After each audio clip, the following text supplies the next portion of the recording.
Thanks for staying with us. Let's now take you through the front pages of Nigerian newspapers this wonderful public holiday and return for some analysis of the headlines we will be seeing today. The Nation newspaper is showing us where to go to this morning, and we see right here, Nigerian politics full of liars, betrayers. This is quoting former President Jonathan. Why did he say this? We'll talk when we come for the analysis. Let's now make our way to the Daily Independent this morning. And we see right here a conversation from opposition this morning. Opposition queries Tinubu's administration's revenue growth claims. Of course, we said yesterday opposition would always do that. But let's shift and talk about anti-corruption this morning. And the Platform Times is where we're going to. Obasanjo, National Assembly is Nigeria's biggest corrupt hub. That's a heavy statement. I'll let you know what the rider is when we come for the analysis. Security is where we're going to. And the Punch newspaper is taking step on this one. Afenifere, Northern leaders demand state police amid delays. I think it's time we lay that axe to a rest now. The Leadership newspaper also jumps on this as well. Northern governors back Tinubu's renewed push for state police. And as we move to payment of contracts this day on the Daily Times this morning, federal government to commence payment of debt owed local contractors. This is quoting the Deputy Speaker. All right, that sounds like a wonderful move right there. And now to education. And the Guardian newspaper is where we're going to first with this one. How bias for sports entertainment reinforces school na scam myth. Now you see why we always talk about money when we come to sports. You see now? All right. Let's get to another matter, which is on health now. The Blueprints newspaper is talking increase your health budgets and ensure full releases. Okay. And I think the Weekend Hope is also chiming on a health conversation on to fight malaria with 3.6 million insecticide nets. That's a whole lot of nets. But humanitarian matters now. This Nigeria would be helping us shift attention to another matter. UN holds aid flight to Nigeria's northeast region. Again, peace, peace, peace. So we can enjoy all we can enjoy. But a final is the sporting life this morning right there. And the conversation is on Iwobi. I will tell you what that is. It's not our guy or Seaman. Rather, it's Iwobi. Alex is our guy as well. Oh, well, all Super Eagles are our guys. Etoma, yes. Jonathan is, talking tough a little bit about themselves. Because he said politics is full of, he's a politician as well. Yeah. So he says he's full of liars and betrayers. Yes, and you just have to even interview politicians, you just have to interact with them a little bit, and you realize that what he's saying is not strange. Right. You know, he suffered it in 2015 when he was betrayed severally. You know, he put a lot of trust in some people, not knowing that the people were working against him. But he said that while he was celebrating the 77th birthday of his chief of staff, and he said his chief of staff was one of those people, one of those politicians that would say something and you can take it to the bank. So he was comparing his chief of staff to other politicians, especially those ones that betrayed him. I'll say something. Since 2015, it's like that betrayal really pained Jonathan, no, honestly, because it was actually a very deep one. But the statement he made, he's a politician as well. Just like Thomas said, you cannot take their word with a pinch of salt, because they tell you, how many politicians have we seen that will tell you something one day, the next day they've gone to do the thing? Because they say things that they do not keep their words to. But also, we still have some politicians that stay to their words, like he's celebrating his chief of staff, 77. That's a long time, and you see that the man was very very, very committed to him, and the man was trusted to him. But Jonathan is also part of the politicians. So when he says they're all liars, I'm like, what is going on, sir? Like, you are a politician as well. If you get the chance, you can betray somebody. His chief of staff is also a politician, and he could say that this one is different. That means it's not all of them. Wait, that's why I said it. I said it's not all of them, but most politicians, even he, the Jonathan as well. Yeah, he's a politician, but he could be. But Ibrahim, sorry, before you jump on this, let me take you to the Nigerian News Direct. You know, talking about this betrayal, I can't remember who was quoted on one of the papers sometime this week, who said that I think it was Wiki. The people who are trying to woo Jonathan to run again, it was Wiki. You know, are the same persons who betrayed him in 2015, and he is saying, I was betrayed. Yeah. So the thing there is that it's we know as a politician, as you said, meaning that some people will also say, if you ask some other people, they will say Jonathan also betrayed them, one way or the other. But there is no evidence, to prove that. With the reason he said he was betrayed in 2015 was that he said he was going to run for president. That's right. That's the second term, and then he went around the country.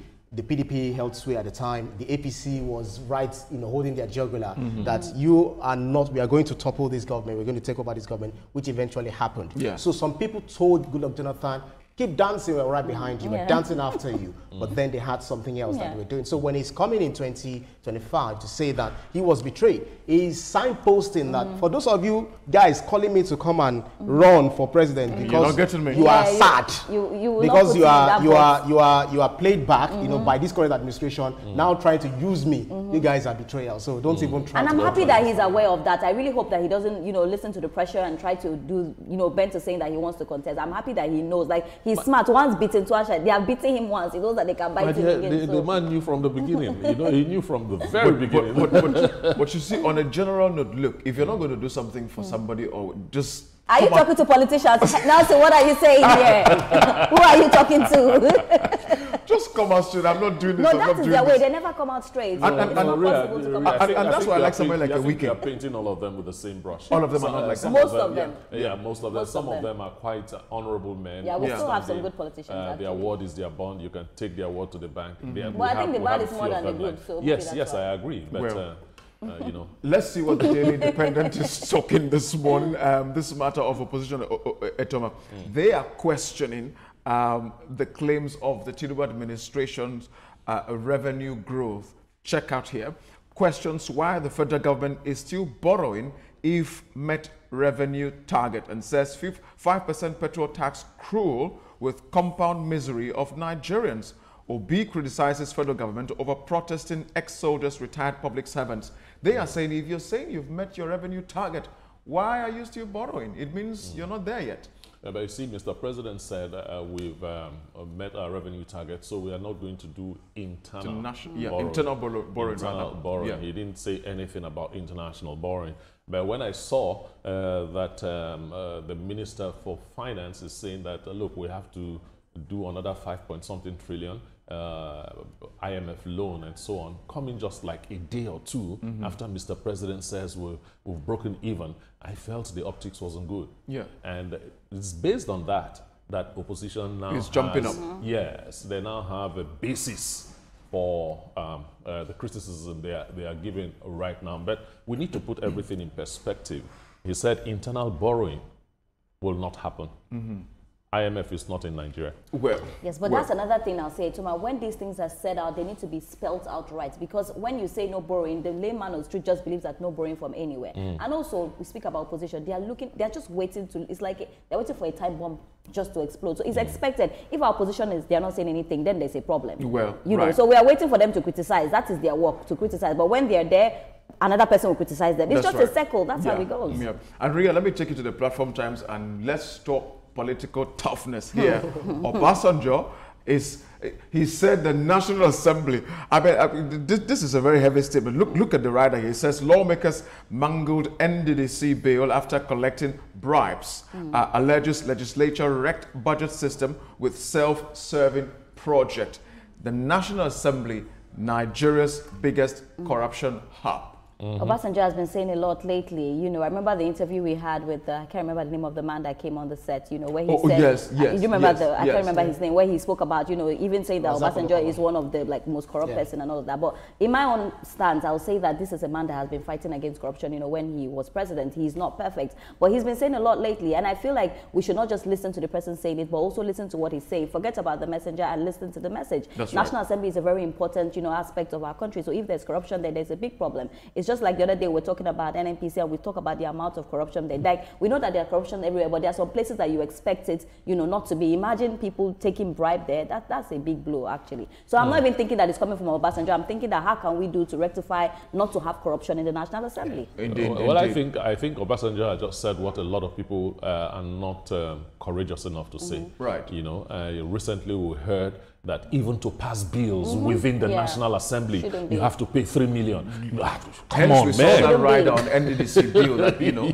You get what I'm saying? So Obasanjo just voiced what a lot of people know, but did not have the courage to voice. So it's not news, No, really. it's not news. Well, Ibrahim, let's talk security now. On the Punch newspaper this morning, Afenifere, northern leaders are demanding for state police amid delays. Check this out. The federal government is defending the delay, says security reforms undergoing due process framework with states. We talked about this yesterday, and it was part of something you actually mentioned, you know, that this state police bill have to go around the state and some kind of debates and all of that. And I said, it had done that for a while. The CSOs, the lawyers were all given opportunities to come to the assembly and voice their opinion on the matter. Yes. So haven't we crossed enough hurdles to get to the point where we now have it? Yeah, Afenifere is of the south-west extraction, and then this is like a socio-cultural group. You know, where what they do is to advise the government, to tell them these are the things, you know, speak, you know, in unison, you know, as a voice of the Yorubas and even Nigeria as a whole. And I believe that the president, before he became president, also supported the creation of state police. But, you know, now they are saying that this is getting too long. We need to have this on the ground, you know, pronto. Why is it taking too long? Because you have 4 years to spend, and then before we begin to talk about the next 4 years to spend. So how long is it going to take for us to have all of this? We understand that some governors did not accept it, but some governors also agreed that we should establish state police. You know, yesterday, Governor Dikurada of Katsina State was saying that in 24 hours, was it 24 hours or in 2 months? In 2 months. That he would, you know, destroy the terrorists because he knows where they are. He has all the information and all of that. And somebody's asking, why doesn't he give it to the security agencies for them to handle? But he said whenever he reaches out to them, they have to take order from Abuja, and then it takes a long process before those people, before you know it, they've gone. So we know that some people are sponsoring these terrorists from within, I don't want to say within the government, but within the society. So it's a collective responsibility for us. So let's establish state police, regardless of the negativities, like, governors will use it to their own advantage. That is infinitesimal. They're not using the police. They're not using police right now. That should not even be the reason. And you know, Nelson, I also know that the president has said he's ready to do it now. And like I said yesterday, we are tired of hearing we're ready. We want to see it happen. Like, let it go into action. I mean, like, since I came to TVC, we were speaking about state police and nothing has happened yet. And you're already old, Do you understand? And Tuma, let me take you to the leadership newspaper. He's also saying the same thing, but there's another matter I'd like you to talk about. Flood alerts issued to 9 northern and 5 southern states. Look, like Ria just said, now we've been hearing, we will, we can, we could. Please. We must. This alert keeps being given to states. At the end of the day, we see the flood come, disaster comes in, ecological fund is there. It seems as though we wait for the flood to come so we can. I mean, come on. I like Nimet.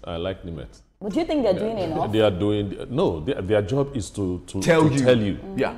Their job is to tell you that, look, it's from our readings, it will happen. Now, it is the state government of the state that Nimet has said this thing might happen. Yes, they are the ones that will have to do something about that. Almost all of them, almost all the state governments, almost all the state governors have had ecological funds. Almost all the state governments have, if you are budgeting, there's a fund you set aside for eventualities, you know.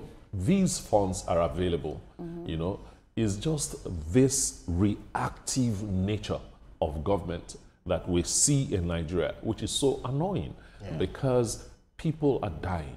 People are dying. Farmlands are being wiped out. It is affecting every facet of our lives. And these people are waiting for it to happen first before they start telling us how they have spent 1 trillion naira in taking care of that. Do you know, Tom, I want to say something. You know, you're speaking about environment as well. I feel like when they say, I know it's just their job to say this will happen, but is it possible that they do a follow through to make sure that the people have heard and something will be done? I always think that constitutionally they don't have the power to do that. And that's the sad thing. I always feel like Mokwa will be a lesson for us when we talk about, oh, they're telling you a disaster will happen. But it seems like most of the times we are just sitting down waiting for it to happen, and then we are waiting to send relief materials. But we've gone past the time of sending relief materials. If there are ways for us to stop it from happening, let us stop it from happening. Exactly. Because people cannot keep dying of flood. When we know that they have said this will happen, why wait for the disaster to happen? Well, Ibrahim, let's talk contractors now. That's on the Daily Times this morning.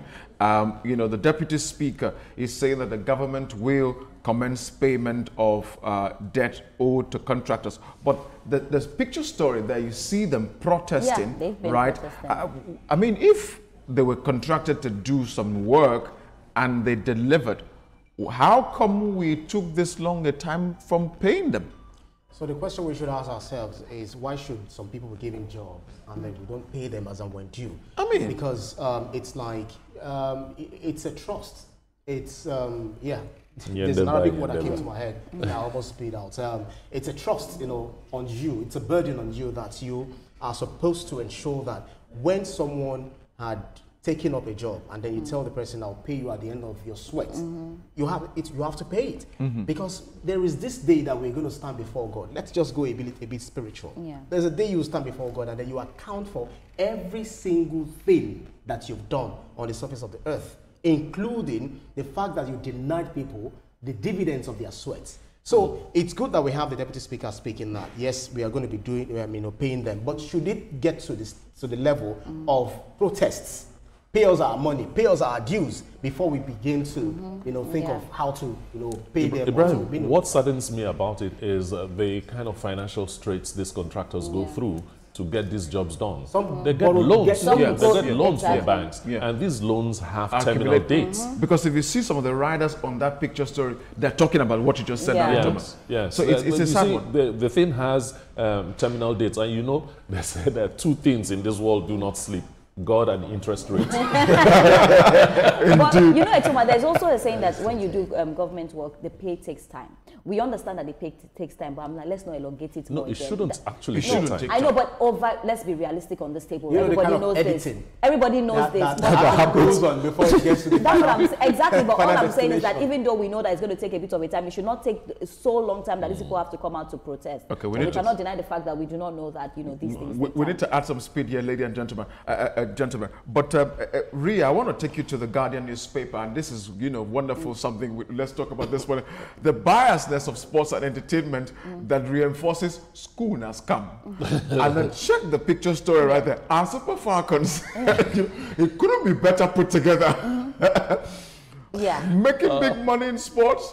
Do I need to go get a BSc in Please, you need to. genetics and biotechnology? You need to, whatever you want to do in life. Remember that we have also a lady in the Super Falcons, I can't remember her name, Olamide reported about her the other day. She has gone to school to different levels. I think she has a master's degree in pharmaceutical Nobody, studies. I would never agree to school and scam. Whatever you want to do in life, you definitely need to be educated. So I don't even think this is a matter for us to talk about. Education is key. Even if you want to be a trader, go to school, because if you go to school, you will do it better. There's a level of intelligence that school gives you that you will not get anywhere. I've seen really rich people that are illiterate. You can be rich with money and poor in the mind. So please, school is a yes for me. And finally, the sporting life this morning. Alex Iwobi saying the Super Eagles will qualify for 2026 World Cup. Amen. Ibrahim, you support that, isn't it? Amen. Yes, of course. That's the thing, because the Super Eagles needs to defend their own home and defend us, defeat Rwanda, defeat South Africa, and ensure that we get there. Because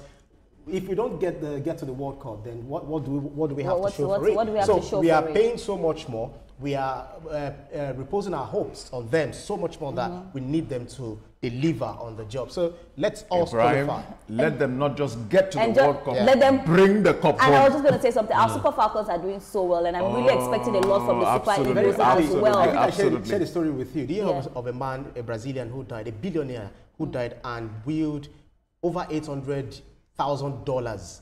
I mean, $800-something, you know, for Neymar, and he never met him. Oh, wow. He willed it to him. Now, so you're wasting your time. Like the wrong profession. I need to get into sports, isn't it? But that's how far we can go on the newspaper review segment this morning.